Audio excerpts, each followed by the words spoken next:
Welcome into the Talkin Tide podcast on the Pigskin Podcast Network. I'm Chase Goodbread, sports columnist of the Tuscaloosa News, joined as I always am by Travis Reier, the longtime senior analyst at BamaOnline.com, longtime friend as well. Looking forward to this midsummer edition of Talkin Tide. You can get us on any podcasting app you prefer, including Apple Podcasts, also available to you live or recorded on YouTube or Facebook. And of course, the Twitter feed is Talkin_Tide. Jump on that handle, give us a follow, and you'll get alerts every time we drop a podcast. The Talkin Tide podcast, sponsored by Peterbrook Chocolatier of Tuscaloosa, North River Dental Associates, and DraftKings as well. A little bit more on each of those fine sponsors later in the program. Travis, we kicked this thing off. I guess we've been out for a couple of weeks here on Talkin Tide. We slow down the pace a little bit in midsummer, but getting kind of near the time where we'll pick up the pace, maybe go once a week as we hit the preseason, and of course SEC Media Days around the corner. But for this edition, figured we'd take a look at that Alabama home football schedule. Of course, the last time we convened here on Talkin Tide, we broke things down on the road side of the schedule. But good to have you back once again, Travis, and looking forward to diving into this home slate. Yeah, a little time to sort of rest and recharge before the proverbial stuff hits the fan in earnest with those SEC Media Days. And then before you know it, we'll be into fall camp 2022. And no doubt about it, September the 3rd, the Mountain West Conference champion Utah State Aggies travel to Tuscaloosa to open that home schedule, Chase, before maybe some more anticipated matchups this time around on the road as compared to the home games, I'd say.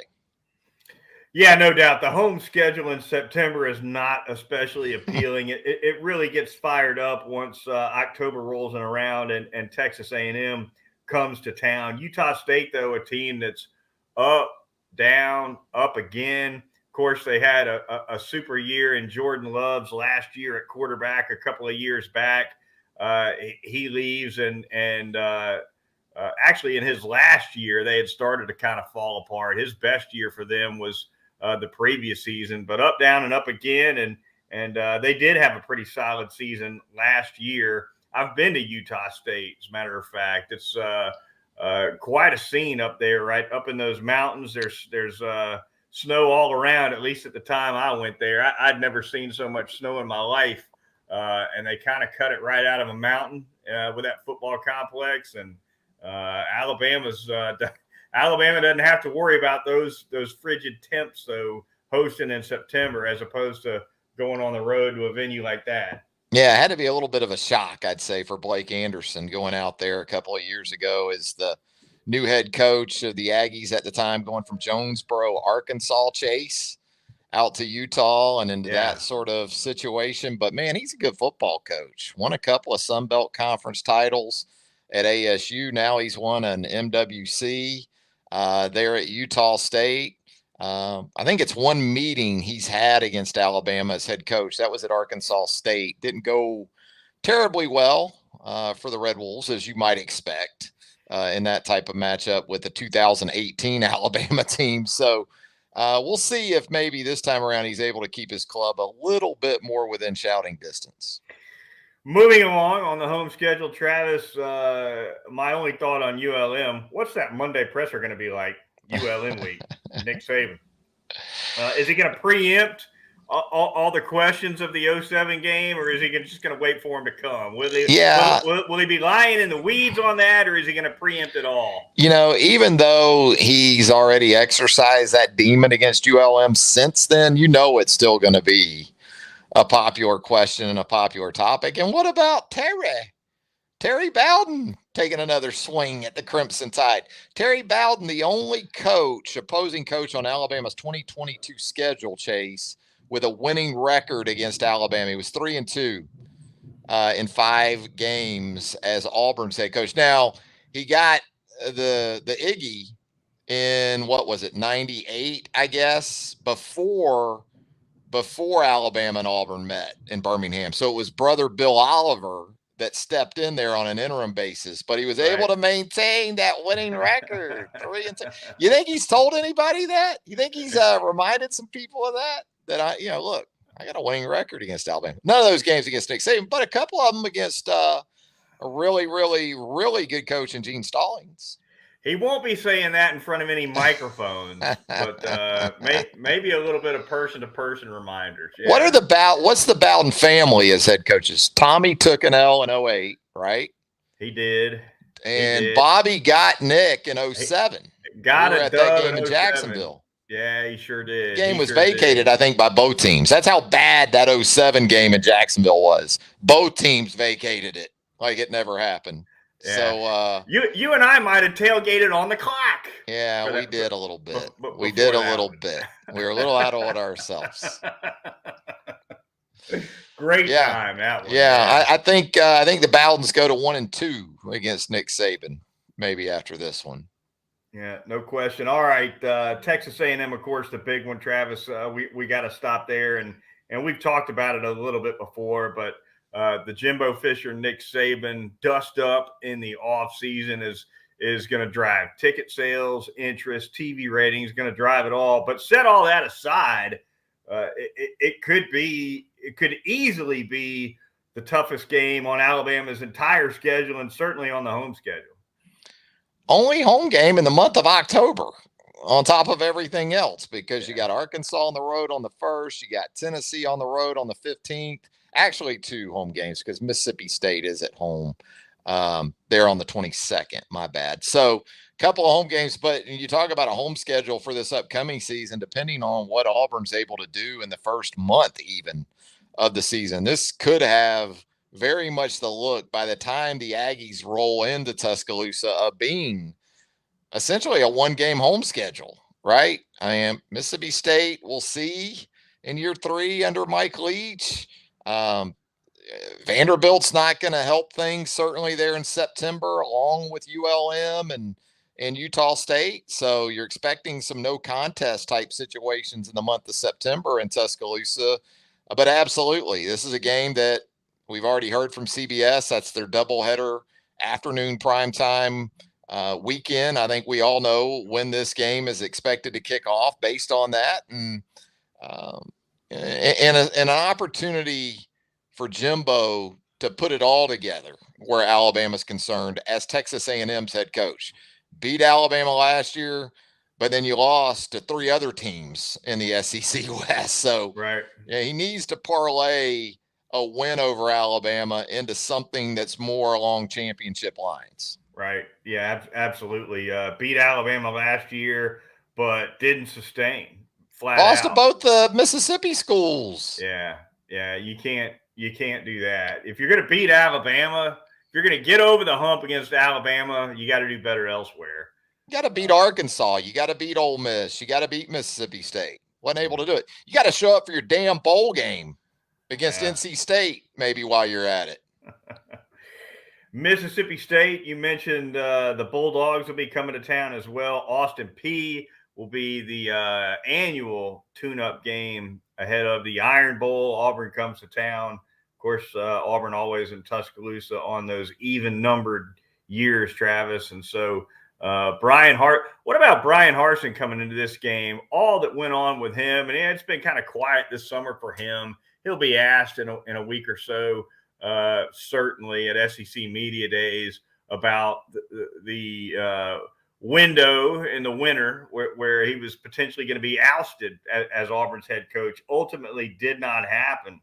But you think Brian Harsin wouldn't have an extended middle digit for a couple of folks down on the plains if he were to pull an upset at the end of the season in Tuscaloosa? Oh, wow. I'm just wondering if he's going to get to the end of the season, though, Chase. Is this going to be another interim type situation in a game against Nick Saban in Alabama once you get into November?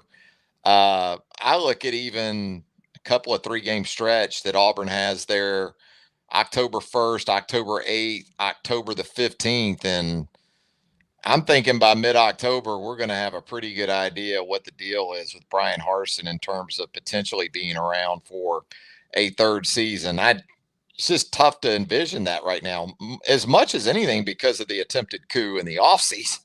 I Yeah. mean, that's essentially what that was. So I got to think Brian Harsin at this point, he probably feels like he's playing with house money in a lot of ways. Nobody's expecting Brian Harsin at this point to be around for year three. And if Auburn doesn't want him to be around for year three, he's going to get a pretty nice check.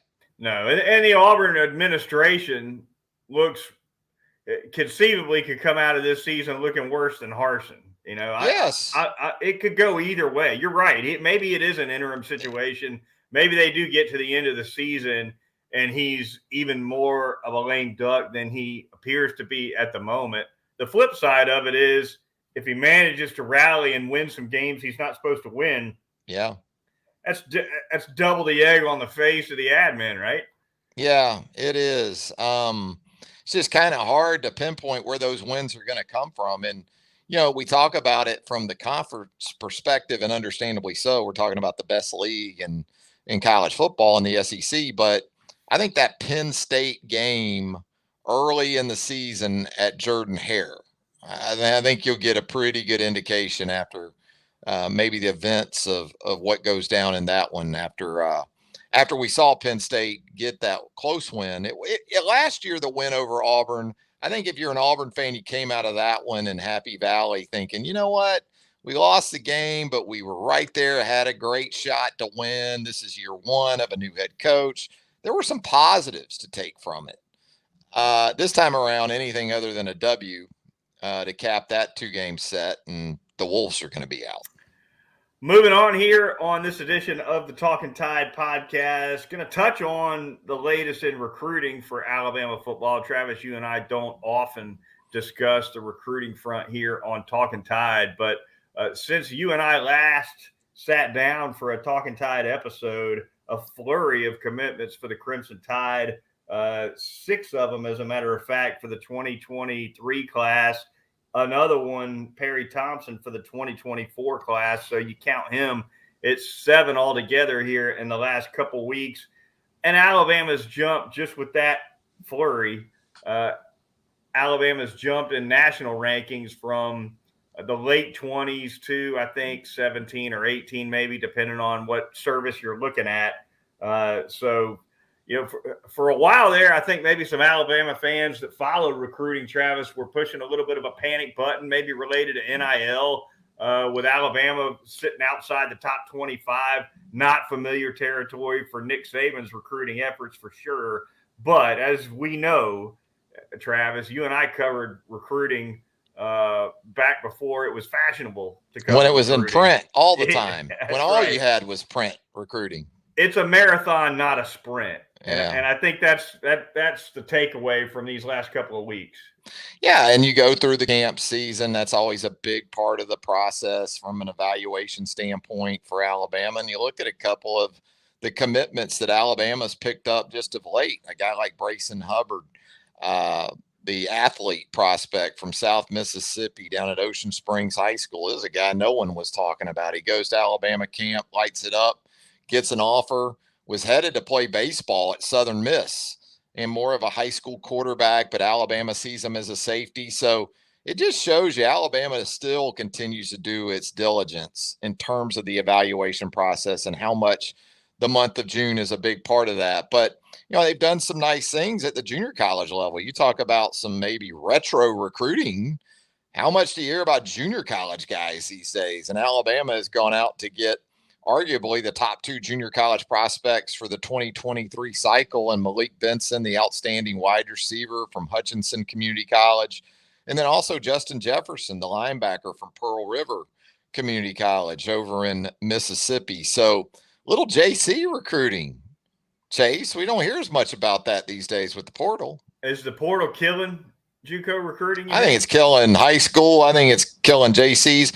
I think what's also been interesting these last few years for sure is COVID and how that interrupted the evaluation process. And, I think there are probably some kids that benefited, believe it or not, from COVID, in that maybe they weren't as evaluated as thoroughly as they had been previously. So some offers were made to some players, some prospects that if they had gone through the typical process, maybe they don't get those offers. Right. Then there were some kids undoubtedly overlooked, and maybe a couple of these kids went the junior college route because that's essentially all they had between COVID, the extra year, the portal, and now you're seeing the other side of that with a couple of these guys showing up in the 2023 cycle. What about you?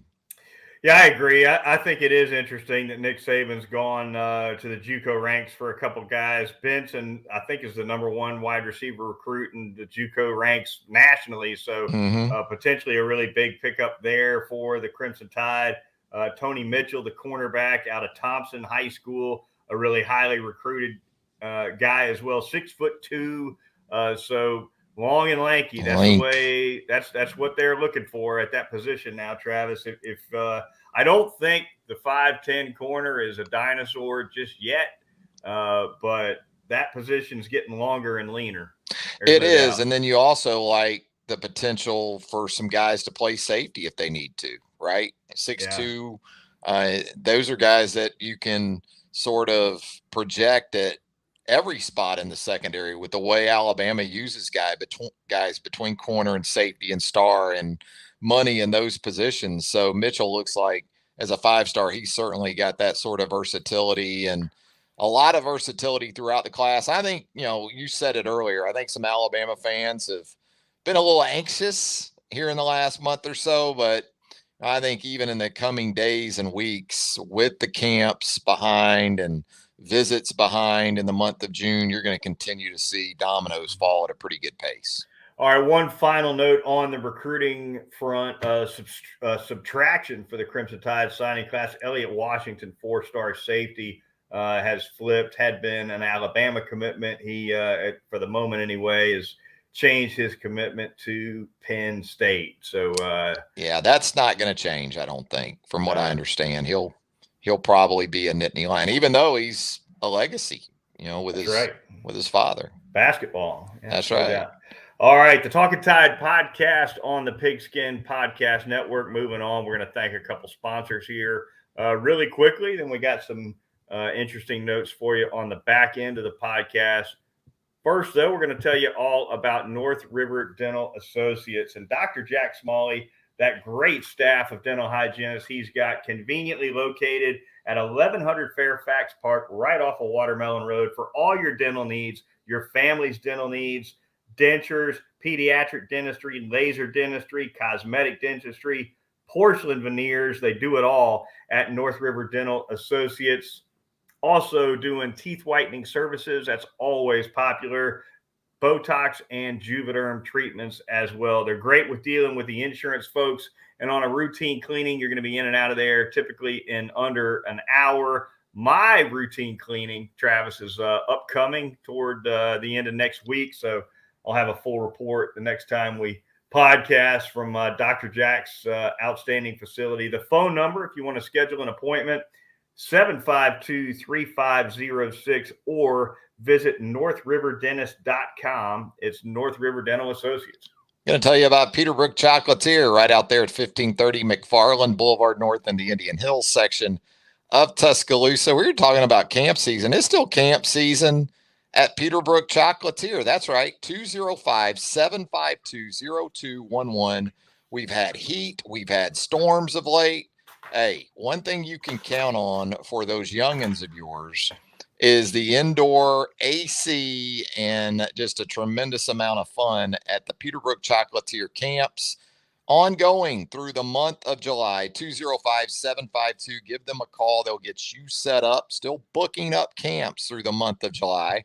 And also, you know what else July is at Peterbrook Chocolatier? It's Gelato July. So every Wednesday in the month of July, you just go into Peterbrook Chocolatier, you go over to that gelato case, you pick out a flavor, and you say, I would like my free scoop of gelato on Wednesdays only in the month of July. That's right. Free scoop of gelato on Wednesdays in July, a tradition unlike any other, right there at Peterbrook Chocolatier. Call it gelato. Yeah, There you go. I like that. There you go. Yes. All right, finally going to tell you all about DraftKings. That would be our corporate sponsor. The action never ends at the DraftKings Sportsbook, especially this summer, with tons of ways to bet on all your favorite sports. You can fuel your fandom and feel the heat of the season like never before. Right now, download that DraftKings Sportsbook app. As a new customer, you'll get a risk-free bet of up to $1,000. That's right. Make your first bet up to $1,000. And if it doesn't win, you'll get another shot to cash in. So there you have it at the DraftKings Sportsbook. Download it. Use the promo code TPPN. That's the Pigskin Podcast Network acronym. You see, if you're watching on Facebook or YouTube, you see that logo right there. Make your first deposit. Get that risk-free bet up to $1,000 with promo code TPPN only at the DraftKings Sportsbook. And Travis here, as we close things out in the final minutes of the Talkin Tide podcast, figured we'd branch out college football-wise, college sports-wise, and talk about that Big Ten expansion. That also has come down since you and I last convened here on Talkin Tide. Southern Cal, UCLA off to the Big Ten, beginning a year ahead of Texas and OU's entry into the SEC 2024. And by the way, I'm still not convinced that Texas and OU won't figure out a way to launch in 2024 as well. But officially, that's in 25. But the Big Ten, Travis, starting in 24, adding a couple from the West Coast.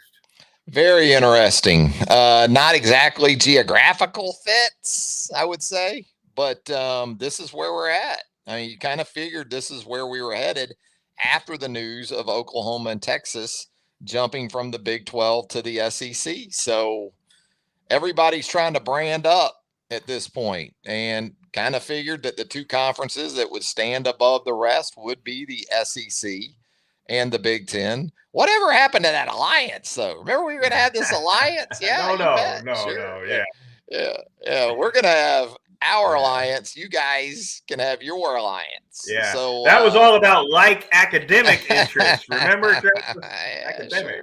Sure. Oh man, this is where we're headed, and it brings about that gnashing of teeth, and that, it's that time of year on message boards and radio and podcasts. I'm just about at my wit's end with college athletics, between all of this expansion and realignment, NIL, transfer portal. Everybody, Chase, has just about had it until September 3rd. Yeah. They forget about all the troubles. Yeah, it's funny. I think it just goes away, What about those cross-country flights from L.A. to Maryland, Travis? Hey, tell it to the University of Hawaii, all right? Tell it to the University of Hawaii. Yeah. I got a kid back out there at UH, and UH, just to go from Honolulu to California to L.A. is a 5-hour flight. So cry Hawaii or river, everybody else. No, but it's going to be logistically amazing to sort of watch and see how they figure all this out. I guess they're going to eventually have so many teams within the conference until it gets to a championship scenario. They're probably not going to ask schools from the West Coast that are in that league to come all the way to Rutgers or Penn State. They'll kind of just stay in their region. And then when they finally do have their league championships in the different sports, that's when they'll have to come together for that once. But no, all that stuff's going right out the window, man. I guess we're just about to the point where, how professional teams have their own jumbo jets that the teams travel in. Maybe the money's going to get to the point where maybe we're going to have that in collegiate athletics, Alabama has its own 737, a couple of them to put teams on. Who the hell knows? What about Notre Dame? What's their move right here? It doesn't sound like much, does it? Well, it's just going to have to be still. All they got to do is pick up the phone. We're still not to that point where Notre Dame probably feels like they have to jump. And so it's just going to have to be such a one-sided deal that favors Notre Dame for them to still do it. It sounds like at this point. And look, the ACC may need to pimp itself out to Notre Dame more than ever without Notre Dame fully committing to that league. We'll see. Right. But no, Notre Dame and the Big Ten makes the most sense, obviously.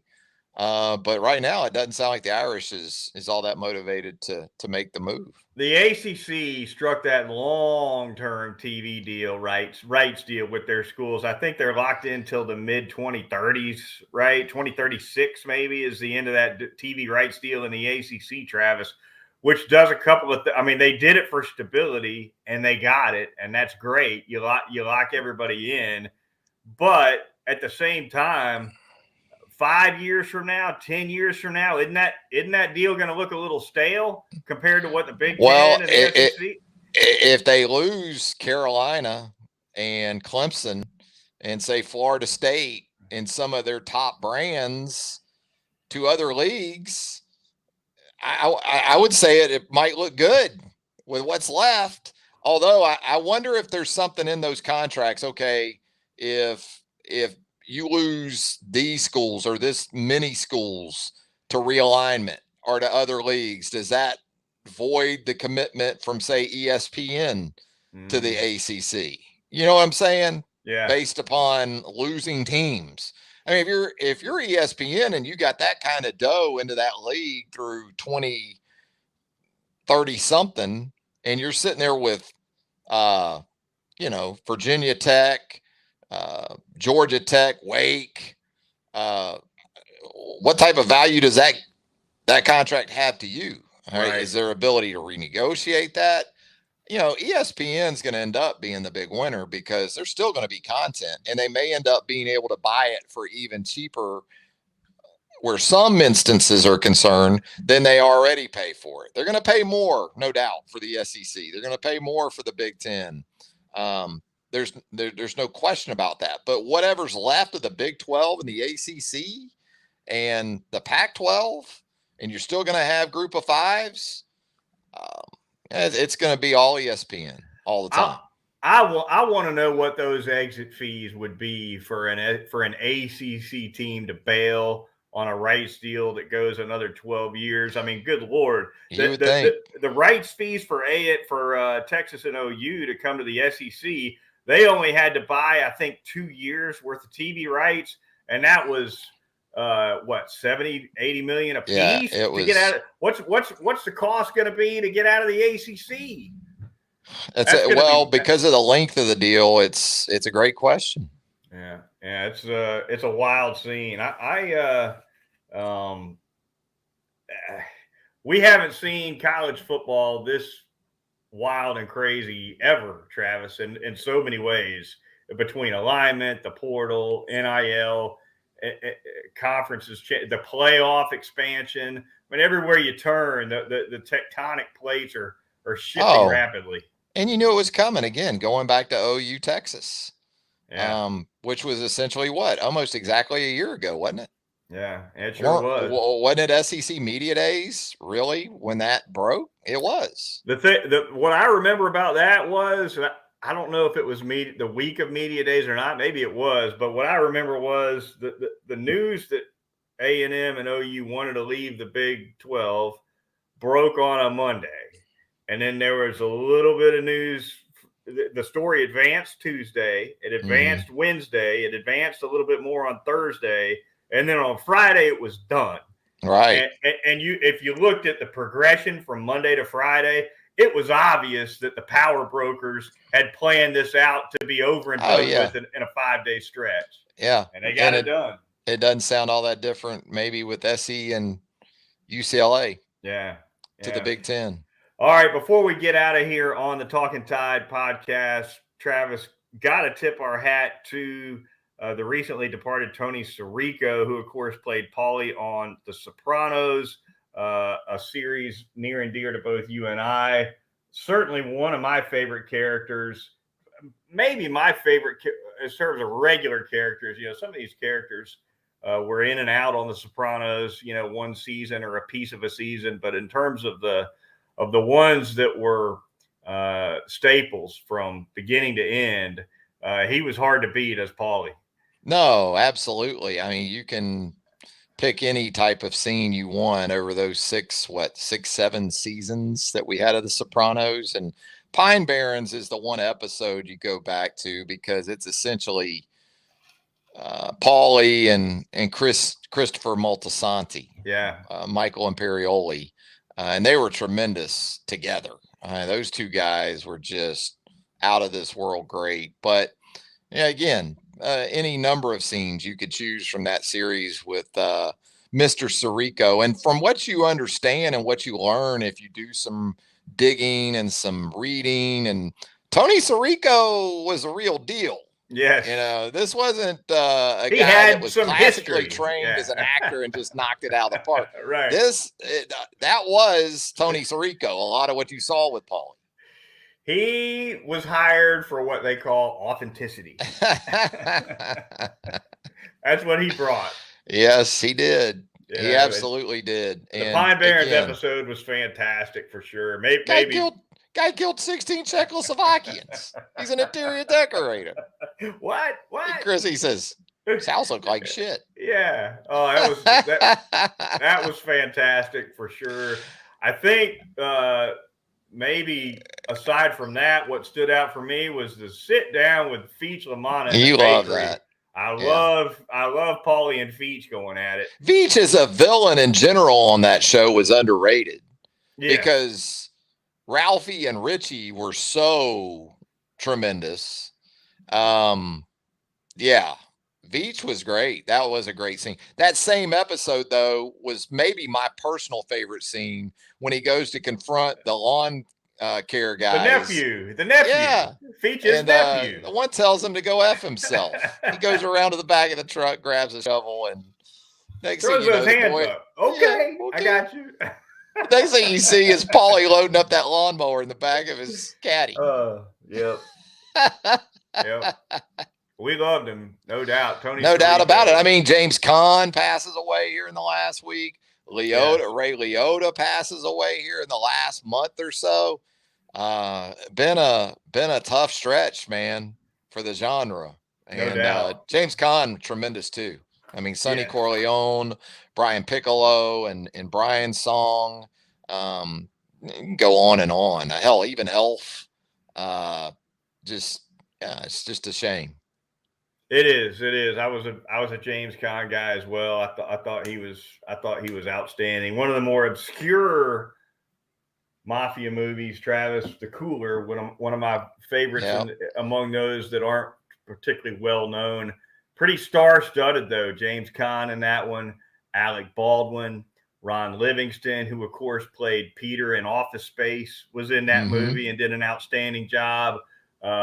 William H. Macy was in that film, and James Caan was vicious. No other word to describe it in that one. Yeah, he wasn't exactly a teddy bear as Sonny Corleone either. He was shooting craps across the table from what they used to call a tourist gambler. You know, the mafia guys didn't like the tourists coming in, and the tourists opened his mouth one too many times today, we'll say. Travis. Jimmy. Oh, gosh. Something else. All right. That's going to do it for this edition of the Talkin Tide podcast for Travis Reier of BamaOnline.com. I'm Chase Goodbread of the Tuscaloosa News and Crimson Cover Television. Be sure to join us next time right here on Talkin Tide.